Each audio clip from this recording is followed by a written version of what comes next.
জীবনের তরে যতবার জুমার দিন আসবে এই পাঁচটা আমল সারা জীবন নিয়মিত আঁকড়ে ধরবেন, আমল করবেন।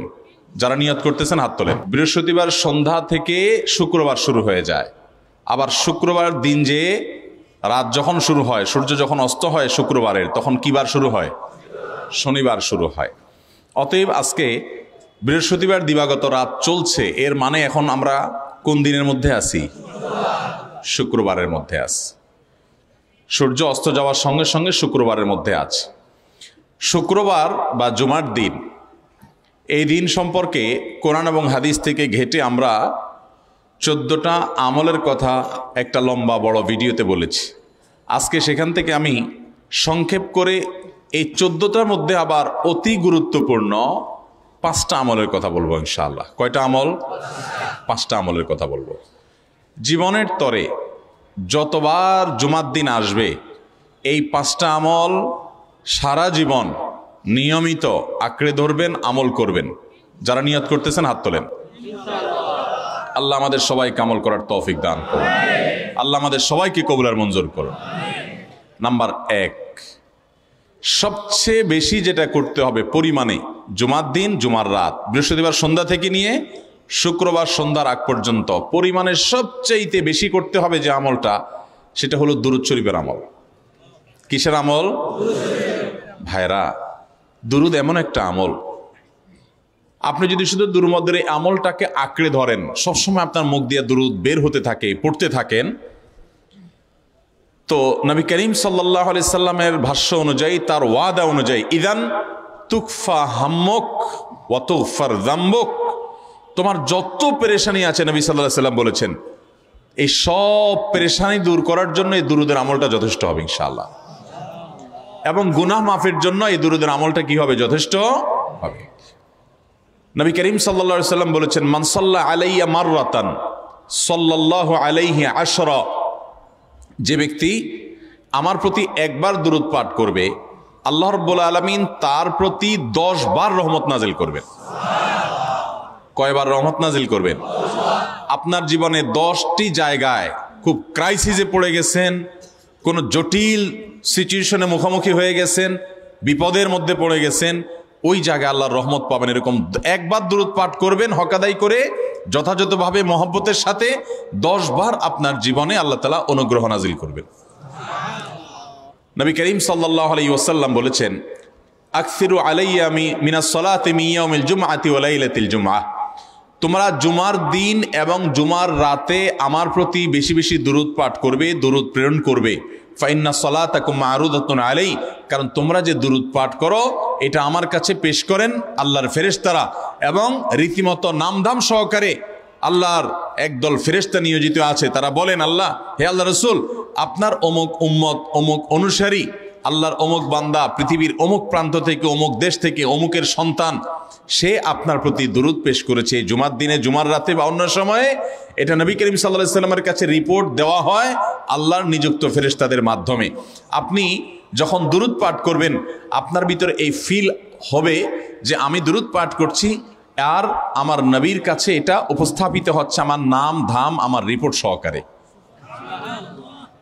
এই জন্য শুক্রবার দিন এবং রাত, অর্থাৎ বৃহস্পতিবার সন্ধ্যা থেকে নিয়ে শুক্রবার সন্ধ্যা পর্যন্ত এই 24 ঘন্টার মধ্যে নবী করিম সাল্লাল্লাহু আলাইহি সাল্লামের ভাষ্য খেয়াল করেন, আকসিরু আলাই। ওলামা একরাম জানেন, নবী আলাইহিস সালাম সাধারণত কোনো আমল পরিমাণে বেশি করতে বলতেন না। পরিমাণে বেশি করতে বলার মতো আমল খুব কম ইসলামে। গোটা কোরআন যদি খোলেন আপনি, পরিমাণে অধিক করতে বলা হয়েছে এরকম আমল খুব বেশি পাবেন না। তোমরা বেশি বেশি করে নামাজ পড়ো, বেশি বেশি করে রোজা রাখো, এরকম কথা কোরআন হাদিসে নাই। অবশ্যই একজন ইমানদার 5 ওয়াক্ত ফরজ নামাজের পাশাপাশি অধিক পরিমাণে নফল নামাজও পড়বেন, সেটা ভিন্ন কথা। কিন্তু কোরআনে বেশি পরিমাণে আল্লাহর জিকির করার কথা বলা হয়েছে। আর নবী করিম সাল্লাল্লাহু আলাইহি সাল্লাম বৃহস্পতিবার সন্ধ্যা শুরু হলে শুক্রবার সন্ধ্যার আগ পর্যন্ত বেশি পরিমাণে করতে বলেছেন যে কাজটা, সেটা হলো দুরূদ শরীফের আমল। অতএব ভাইরা আমার, বৃহস্পতিবার সন্ধ্যা থেকে নিয়ে শুক্রবার সন্ধ্যা পর্যন্ত, আপনি দোকানদার মানুষ, বৃহস্পতিবারে ব্যবসা করছেন, দোকানদারি করছেন, কোনো অসুবিধা নাই। আপনার অবসর সময়গুলোতে মুখ দিয়ে দুরূদ পড়তে থাকবেন। দুরূদের মধ্যে সবচেয়ে শ্রেষ্ঠ দুরূদ হলো নামাজে যেটা পড়েন, দুরূদ ইব্রাহিম। আল্লাহুম্মা সাল্লি আলা মুহাম্মদ ওয়া আলা আলি মুহাম্মদ কামা সাল্লাইতা আলা ইব্রাহিম ওয়া আলা আলি ইব্রাহিম ইন্নাকা হামিদুম আল্লাহুম্মা বারিক আলা মুহাম্মদ ওয়া আলা আলি মুহাম্মদ কামা বারাকতা আলা ইব্রাহিম ওয়া আলা আলি ইব্রাহিম ইন্নাকা হামিদুম। তাহলে দুরুদের এই আমলটা এটা করার জন্য আল্লাহ তাআলা এমন সহজ করে দিয়েছেন যে ওযুর প্রয়োজন নাই। আপনার ওযু নাই, তারপর আপনি দুরুদ পাঠ করতে পারবেন। এবং আপনি এই বড় দুরুদ পড়ার মতো সময় নাই, তো আপনি একেবারে সবচেয়ে সংক্ষিপ্ত দুরুদ পড়েন সাল্লাল্লাহু আলাইহি ওয়াসাল্লাম, তাতেও দুরুদ পাঠের সওয়াব পাবেন। চেষ্টা করব তো ইনশাআল্লাহ। শুক্রবার আসবে, দুরুদ বেশি বেশি করে পাঠ করব। আপনি দোকানে কাজ করেন, আপনার দোকানে আপনার সহকর্মী আরও কাজের লোক আছে, আপনি সবাইকে স্মরণ করাবার জন্য নিজে জোরে জোরে দুরূদ শরীফ পড়বেন এবং বলবেন যে শুক্রবার শুরু হয়ে গেছে, সবাই দুরূদ শরীফের আমল করো। ভাইরা আমার, আমি আমার জীবনের কথা বলতে পারি।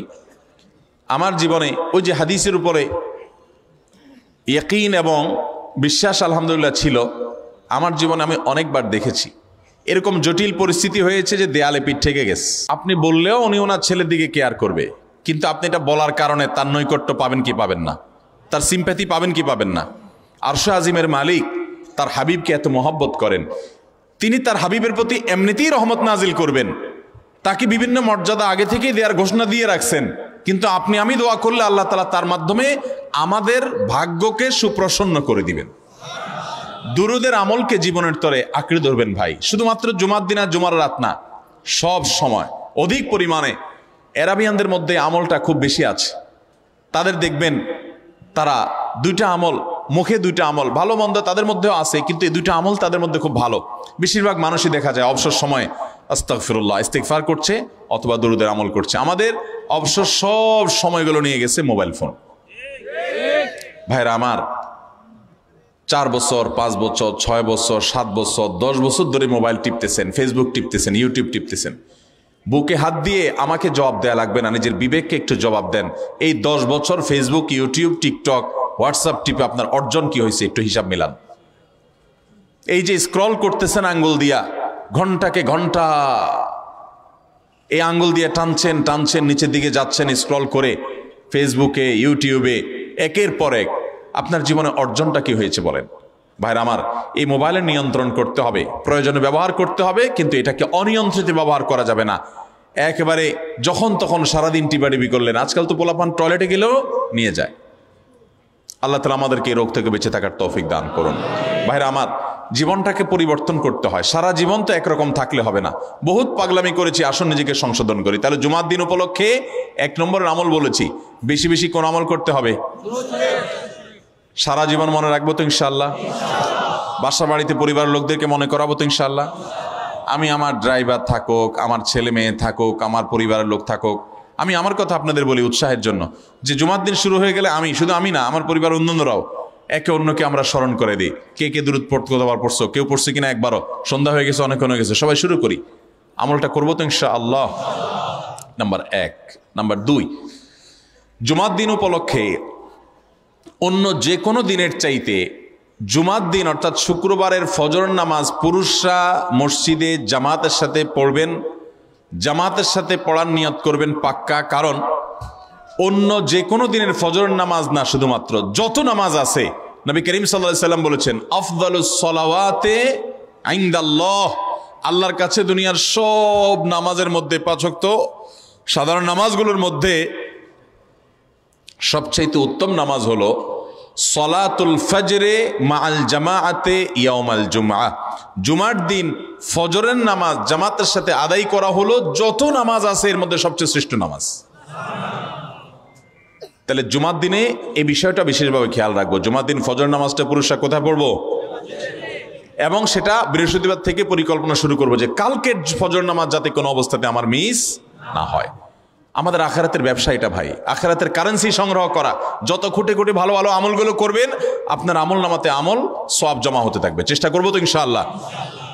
আমাদেরকে শয়তান অন্যদিন ফজরের নামাজ পড়ার সুযোগ হলেও শয়তান এমনভাবে আমাদেরকে ধোঁকা দেয়, শুক্রবারে ফজরটা পড়াটা সবচেয়ে বেশি কঠিন হয়ে যায়। কেন জানেন? কারণ ইবলিস তো জানে হাদিস, আপনি জানেন না, হয়তো অনেকে হয়তো আজকে শুনছেন। আপনি আমি কোনো হাদিস না জানতে পারি, ইবলিস ঠিকই জানে যে ফজর নামাজ এই দিন যদিও জামাতের সাথে ফজর পড়ে ফেলে তাহলে তোর আখিরাতের ব্যবসা অনেক দূর আগে যাবে। ওর সাথে তো আমাদের বাবা আদমের সাথে সেই চ্যালেঞ্জ, আদম আলাইহিস সালামকে সেজদা করতে বলা হয়েছে, সে তো করে নাই, তার সৌজন্য বা তার জন্য সেজদা নিবেদন করে নাই, আল্লাহ তাআলা সেজন্য তাকে জান্নাত থেকে বের করে দিয়েছে। তার কারণে এই ইবলিস তখনই আল্লাহর সাথে আল্লাহর সামনেই চ্যালেঞ্জ ছুড়ে দিয়েছে আদম আলাইহিস সালামের সাথে যে লা উবিয়ান্নাহুম আজমাইন, আমি আদমের সব সন্তানগুলোকে পথহারা করে ছাড়বো, ওদেরকে জান্নাতের পথে চলতে দিব না। এই জন্য আল্লাহ তাআলার কাছে সে কিছু পাওয়ার চাইয়া নিছে। এর ভিতরে একটা হলো কিয়ামত পর্যন্ত হায়াত পাবে, আরেকটা হলো আমাদের রগের সাথে সে মিশতে পারে, রক্ত প্রবাহের সাথে মিশতে পারে, শরীরের মধ্যে প্রভাব সৃষ্টি করতে পারে, আমাদেরকে দুর্বল করতে পারে, মন্দ দিকে টানতে পারে, ভালো কাজ যেন না হয় মনে মনে কুমন্ত্রণা সৃষ্টি করতে পারে। এই পাওয়ার সে নিয়ে এসেছে। এই জন্য তার সাথে আমাদের চ্যালেঞ্জ। সে হাদিস জানে যে জুমার দিন ফজর পড়লে আমাদের অনেক লাভ হয়ে যাবে। এই জন্য সে বৃহস্পতিবার রাতে, অন্য দিন যদি আপনি 10টা 11টা বা 11:30টায় ঘুমান, 12টায় ঘুমান, জুমার দিন অর্থাৎ বৃহস্পতিবার দিবাগত রাতে আইসা ইবলিস বলে, আরে পাগল হইছস, কালকে হলো শুক্রবার, দোকানদারি নাই, ব্যবসা নাই, চাকরি নাই, মহিলাদেরকে বলে কালকে পোলাপানের স্কুল নাই, মাদ্রাসা নাই, আজকে একটু টক শো, মিষ্টি শো, নাটক, সিনেমা, ইউটিউব, ফেসবুক, ওয়াজই শুন অন্তত। শয়তান কি বলে, ঠিক আছে তোর যদি এত ফিল্ম দেখতে মনে না চায়, তুই যদি মুসলমান হস, নেককার হস, তো ঠিক আছে অমুক হুজুরের ওয়াজ শুন। এই হুজুরের ওয়াজ শোনাত লাগাই দিয়ে রাত 1টা 2টা পর্যন্ত পার করে দিল। এরপরে ফজর নামাজ ওর জামাতের সাথে মিস শেষ। ভাইরা আমার, প্রত্যেক বৃহস্পতিবার আসলে সন্ধ্যার সময় প্রতিজ্ঞা করব, সপ্তাহের অন্য দিন যদি আমার ত্রুটি বিচ্যুতি হয়ও আমি সেটাকে কারেকশন করার চেষ্টা করব, কিন্তু শুক্রবার ফজরটা পুরুষ হিসাবে আমি জামাতের সাথে পড়বই পড়বো। তার জন্য রাতে আগে আগে শোবো, ডাবল ট্রিপল অ্যালার্ম দিয়ে শোবো, অন্য নামাজি বন্ধুকে বলবো ফোন দিয়ে ডেকে দিবি, একে অন্যের সহযোগিতা করব, কিন্তু ফজরের নামাজ জুমার দিন ছাড়বো না ইনশাআল্লাহ। ঠিক আছে তো? কয়টা আমল হলো? 2টা। মনে রাখবেন তো ইনশাআল্লাহ? আগামী বছর তো আমার মাহফিল আমি আর করব না, কিন্তু আগামী বছর যে মাহফিল করবেন সে আলোচককে আমি রিকোয়েস্ট করবো ইনশাআল্লাহ, আয়োজকরা এটার সবক যেন নেয় আগামী বছর। দিতে পারবেন তো ইনশাআল্লাহ? আমল যদি করেন তাহলে সবক ঠিকই দিতে পারবেন। ওই যে ভাই সবগুলো শুনে দিছে, কারণ এই আমল করেন। আচ্ছা, 3 নম্বর আমল হলো সূরা কাহাফ পড়বো।